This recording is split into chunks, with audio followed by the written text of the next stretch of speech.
Eren Yeager, attack on Titan का main hero और main villain दोनों एक साथ। शुरुआत में तो एरन बहुत ही कमजोर था, लेकिन सीरीज के एंड के अंदर उसने 80% ह्यूमैनिटी को खत्म कर दिया होता है। और इस पूरी ट्रांसफॉर्मेशन के बीच में उसने बहुत सी फॉर्म्स अचीव करी थी। उसने बहुत सारी ट्रेनिंग करी, उसने बहुत सारे टाइटन्स को मारा और उसने बहुत ही मुश्किलों के बाद अपनी सबसे खतरनाक फॉर्म पाली। और एरन के पास बहुत से फॉर्म्स हैं जिनको याद रखना भी बहुत मुश्किल है, और अगर तुमने अटैक ऑन टाइटन देखा भी है तो तुम शायद उनको भूल भी गए होगे।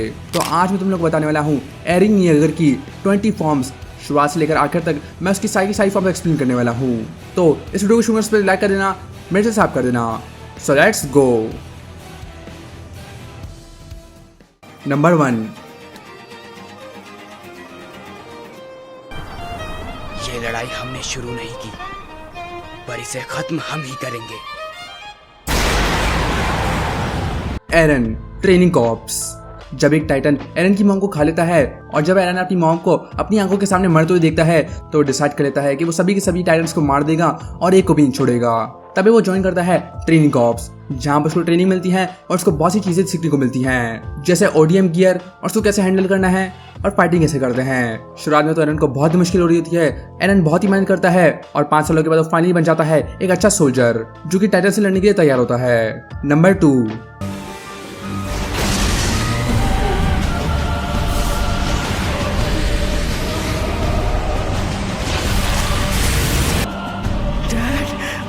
क्या हुआ?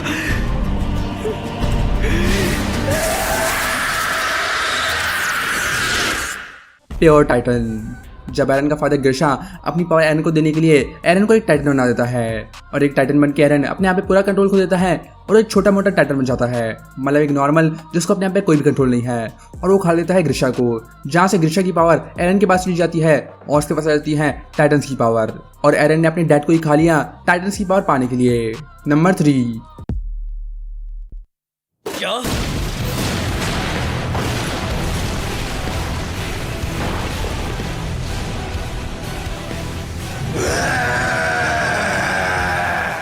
Uncontrolled attack Titan. जब एक टाइटन एरन को खा लेता है तो एरन उसकी बॉडी के अंदर ट्रांसफॉर्म हो जाता है और बन जाता है अटैक टाइटन। जैसे वो अटैक टाइटन बनता है वो दूसरे टाइटन्स को मारने लग जाता है और एक को भी नहीं छोड़ता। लेकिन इस फॉर्म के अंदर उसको अपने आप पे कोई भी कंट्रोल नहीं होता। वो इस पूरी सीन के अंदर सो रहा होता है और उसके अंदर बहुत ही गुस्सा होता है। उसका बस एक ही गोल होता है और वो होता है टाइटन्स को मारना। और वो इस फॉर्म के अंदर टाइटन्स को ही मार रहा होता है जब तक उसकी हालत खराब ना हो जाती। और इस फॉर्म के अंदर वो मिकासा को ही बचाता है। Number 4,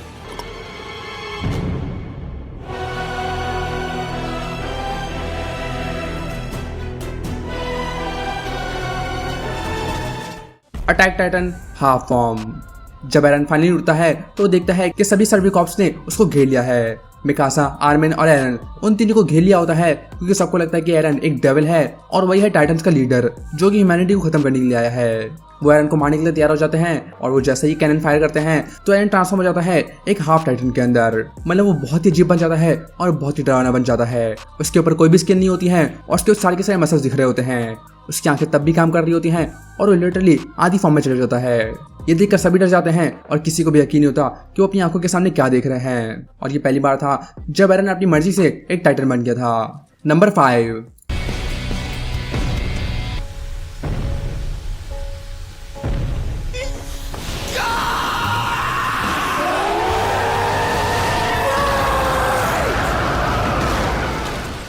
attack Titan. जब एरन को अपनी पावर्स मिलती हैं तो उसको अपने आप पर कोई भी कंट्रोल नहीं होता है। और जब वो ट्रॉस डिस्ट्रिक्ट के अंदर वो पत्थर लगाने जा रहा होता है तो वो ट्रांसफॉर्म होता है एक टाइटन के अंदर, लेकिन उसको अपने आप पर कोई भी कंट्रोल नहीं होता और वो मिकासा को अटैक करने लग जाता है। लेकिन तभी आर्मिन की मदद से अपने आप पे कंट्रोल पा लेता है और उस पत्थर से उस दीवार का छेद बंद कर देता है जहाँ से टाइटन आना बंद कर देते हैं। इसके बाद जब वो एनी से लड़ता है तो वो फाइनली अपनी पावर को कंट्रोल करना सीख जाता है और वो एनी से लड़ता भी है अपनी कंट्रोल स्टेट के अंदर। इससे पहले उसको अपने आप पे कोई भी कंट्रोल नहीं था, लेकिन यहाँ पर फाइनली उसको अपने आप पे कंट्रोल होता है और यहाँ पर वो एनी से लड़ता है, लेकिन वो तब भी हार जाता है क्योंकि एनी को यहाँ पे ज़्यादा कंट्रोल था अपने आप पर और वो ज़्यादा ट्रेन भी है। तो यहाँ पर अटैक टाइटन हार जाता है, लेकिन तब भी एरन ने फाइनली यहाँ पर अपने अटैक टाइटन को कंट्रोल करना सीख लिया होता है। नंबर 6,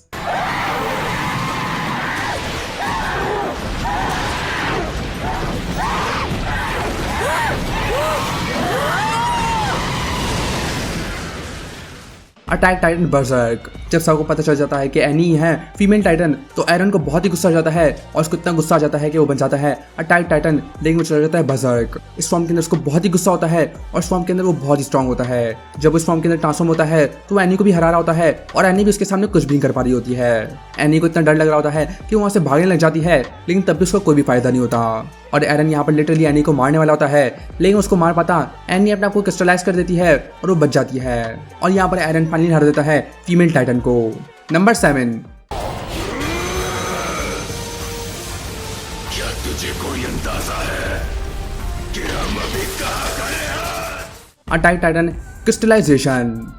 जब रॉड रॉयस एरन को कैप्चर कर लेते हैं और उसको केव में बंद कर लेते हैं तो सब लोग उसको बचाने के लिए आते हैं, लेकिन जब वो केव खत्म होने वाली होती है तभी एरन एक्सट्रीम को पी लेता है जो कि होता है रॉड रॉयस के पास और उसका नाम होता है आर्मर। और जैसे एरन उसको पी लेता है तभी उसके पास पावर आ जाती है क्रिस्टलाइजेशन की और वो ये इस्तेमाल करता है अपने सारे दोस्तों को बचा लेता है वहाँ पर। और इस सीरम को पीने के बाद एरन फाइनली पा लेता है क्रिस्टलाइजेशन की पावर्स और यहाँ पर एरन बहुत पावरफुल बन जाता है इनकी मदद से। नंबर 8।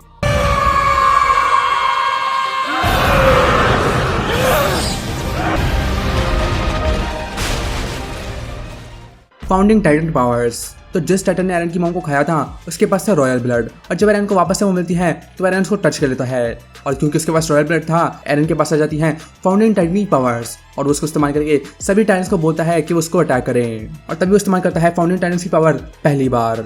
ये बहुत ही खतरनाक सीन होता है और एरन को पहली बार समझ आता है कि उसके पास कितनी खतरनाक पावर्स हैं। और जिस टाइटन ने एरन की मॉम को मारा होता है उसकी दूसरी मॉम होती है जिसका नाम होता है डीना फ्रिट्ज और एरन ने फाउंडिंग टाइटन पावर इस्तेमाल करके डीना के टाइटन को मार दिया। नंबर 9। ये मैं किसी को भी नहीं बता सकता।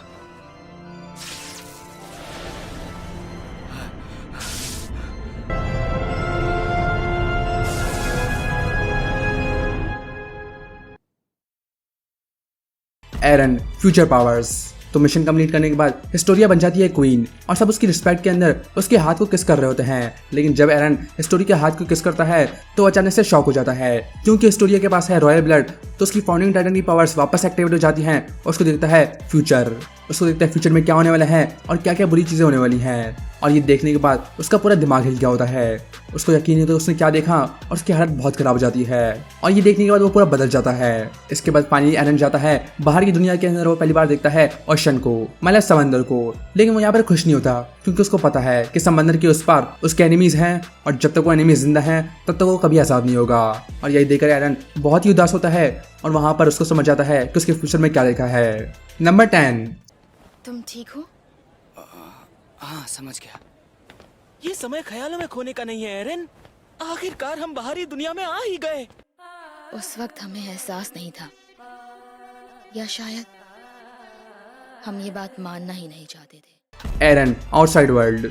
एरन कुछ सालों के बाद पहुंच जाता है मार्ले के अंदर जहां पर सब लोग बहुत ही खुश होते हैं और किसी को भी यकीन नहीं होता कि बाहर की दुनिया कैसी है। सब आइसक्रीम खा रहे होते हैं, गाड़ियां देख रहे होते हैं और वहाँ पे मजे कर रहे होते हैं, लेकिन एरन वहाँ पे बहुत ही डिप्रेस्ड होता है और वो कुछ और ही सोच रहा होता है। एरन का हमेशा से गोल था कि वो बाहर की दुनिया के अंदर जाए और देखे के अंदर क्या है, लेकिन जब वो वहाँ पे पहुंच जाता है तो उसको बिल्कुल ही मजा नहीं आता। लेकिन यहाँ पर फाइनली एरन ने अपना गोल पूरा कर लिया होता है बाहर की दुनिया के अंदर जाने का। नंबर 11। मैं तब तक नहीं रुकने वाला जब तक मैं सब दुश्मनों को मार ना दूं।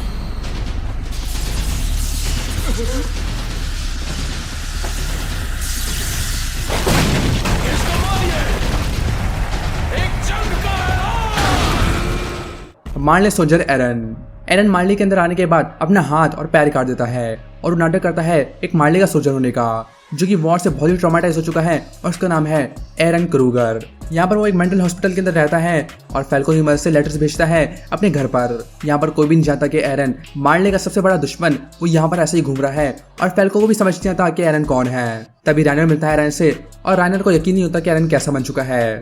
राइनर की हालत बहुत खराब हो चुकी होती है और एरन बोलता है कि वो समझ सकता है कि क्या हुआ और उसने डिसाइड कर लिया है कि वो आगे बढ़ता ही रहेगा। और तभी होती है डिक्लेरेशन ऑफ वॉर। नंबर 12।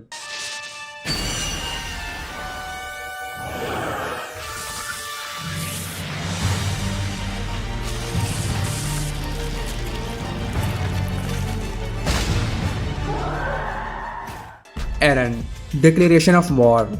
जब मार्ले डिक्लेयर कर देता है वॉर पैराडाइस आइलैंड के ऊपर तो तो एरन ट्रांसफॉर्म हो जाता है अटैक टाइटन के अंदर और वो शीदन को मारने लग जाता है। वो वहाँ पर सभी को मारने लग जाता है, टाइबर्स को मारने लग जाता है, वहाँ की आर्मी को मारने लग जाता है, वहाँ पर सिविलियंस को मारने लग जाता है। तभी वॉर हैमर टाइटन वहाँ पर आता है और एरन उसको भी पीटने लग जाता है, लेकिन एरन भी वॉर हैमर टाइटन के सामने कुछ भी नहीं कर पाता। तभी सर्वे कॉप्स आती है और एरन को बचा लेती है वहाँ से, लेकिन एरन रियलाइज कर लेता है कि वॉर हैमर टाइटन को कैसे हराना है। तो वॉर हैमर टाइटन का यूजर जमीन के अंदर फंसा होता है एक क्रिस्टल के अंदर, बिल्कुल एनी की तरह। तो एरन रियलाइज कर लेता है कि जॉ टाइटन ही इस क्रिस्टल को तोड़ सकता है। तो एरन पकड़ता है जॉ को और उसको पकड़ के उस पूरे क्रिस्टल को तोड़ देता है और खा लेता है वॉर हैमर टाइटन को और पा लेता है वॉर हैमर टाइटन की एबिलिटीज। नंबर 13।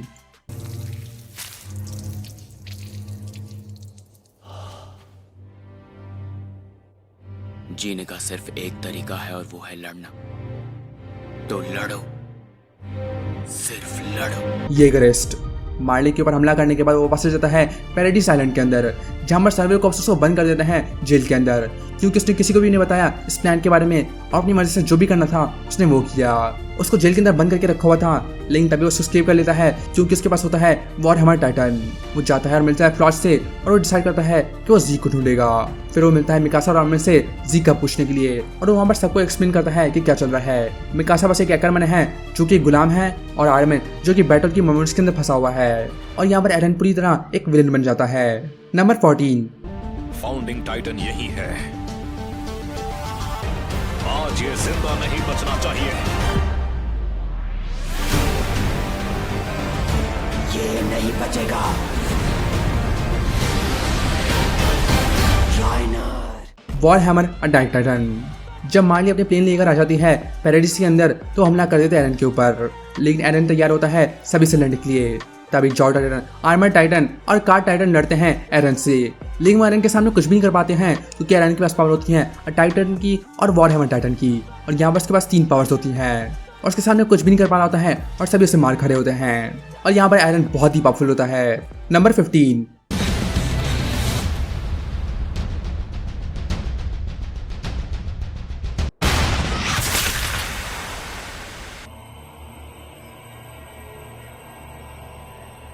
Beheaded एरन।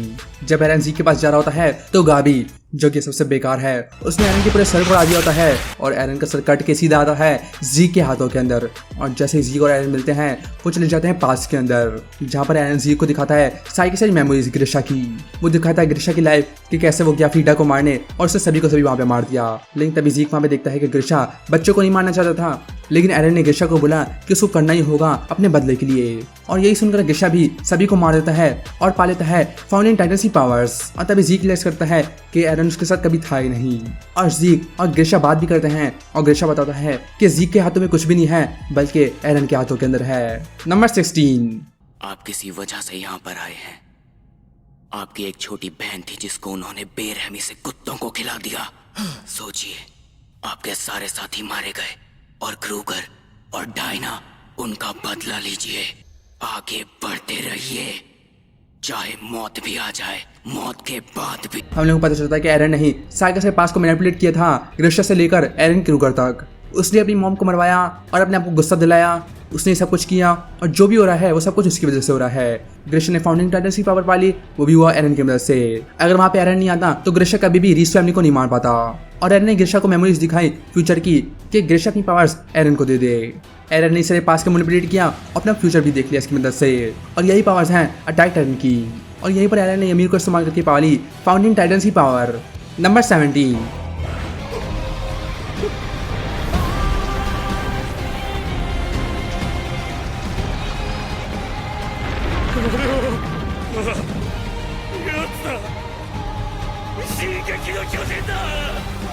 एरन फाउंडिंग टाइटन। एरन फाइनल बन जाता है फाउंडिंग टाइटन और वो एक्टिवेट कर देता है रम्बलिंग। दीवार के अंदर जो भी कोलोसल टाइटन्स थे वो सब एक्टिवेट हो जाते हैं और वो चलना शुरू कर देते हैं। कोई भी इसके सामने कुछ भी नहीं कर पा रहा होता है और वो एक एक करके सब कुछ खत्म कर रहे होते हैं। एरन बस सीधे चलता जाता है और जो भी उसके सामने आता है वो सब मार जाते हैं। एरन बहुत से लोगों को मारता है और लिटरली 80% लोगों को मार देता है। वो हाजी को भी मार देता है और बहुत से लोगों को मार देता है जिसको वो जानता है। कोई भी उसके सामने कुछ भी नहीं कर पाता और जो भी आता है उसको मारने के लिए वो भी मार देता है। कोलोसल टाइटन बहुत ही बड़े थे और बहुत ही ज़्यादा थे और एरन को रोकने के लिए कोई भी नहीं था वहाँ पर। और यहाँ पर एरन ने फाइनली पाली थी फाउंडिंग टाइटन की पावर और यहाँ पर उसने फाइनली रम्बलिंग स्टार्ट कर दी थी एक मेन विलेन की तरह। नंबर 18।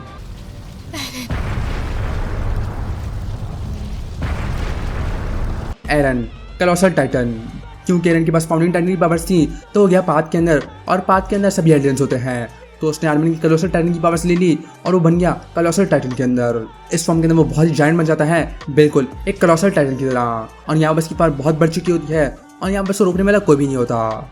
और यही था एरन का कलोसल टाइटन, जो कि बहुत ही पावरफुल था। वैसे कितना फनी है, एरन को टाइटन्स पे गुस्सा आया था कलोसल टाइटन की वजह से और वो बन गया कलोसल टाइटन। ये तो बड़ा ही फनी है। नंबर 19। अब मैं जानता हूं, क्योंकि मैं बेवकूफ हूं, एक निहायत ही बेवकूफ आदमी जिसके हाथों में पावर आ गई है, इसलिए यही इकलौता नतीजा था जिस पर हम आ सकते थे। एरन डेथ। तो जब एरन की हालत बहुत खराब हो जाती है तो मिकासा उसकी बॉडी के अंदर जाती है और उसके मुंह के अंदर उसको मिलता है उसका सर। और मिकासा जिसका काम था एरन को प्रोटेक्ट करना, एक गुलाम बनना और बस एरन के नीचे रहना, वो फाइनली मार देती है एरन को और पा लेती है अपनी आज़ादी। वो एरन को वहाँ पे मार देती है और जब उसको किस करती है तो एरन वहीं पे मर जाता है और यही फाइनली एंड होता है एरन का। इससे पहले एरन आर्मिन से बात भी करता है और वो वहाँ पर रोता है और बताता है कि वो कितना उदास है कि उसको ये करना पड़ा, उसको कितनी बुरी चीज़ें करनी पड़ी और उसको ये सब करना पड़ा टाइटन्स को ख़त्म करने के लिए। और यहाँ पर फाइनली एरन की मौत हो जाती है और वो ख़त्म हो जाता है यहाँ पर। नंबर 20।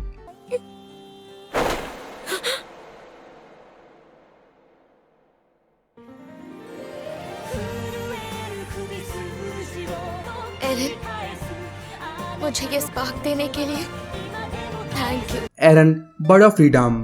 अब ये एरन है या नहीं ये तो पता नहीं है, शायद ये थ्योरी भी है, लेकिन मुझे लगता है ये बर्ड एरन ही है क्योंकि ये बर्ड आती है और मिकासा का स्कार्फ यही करके वहाँ से चली जाती है और मिकासा बोलती है कि थैंक यू एरन।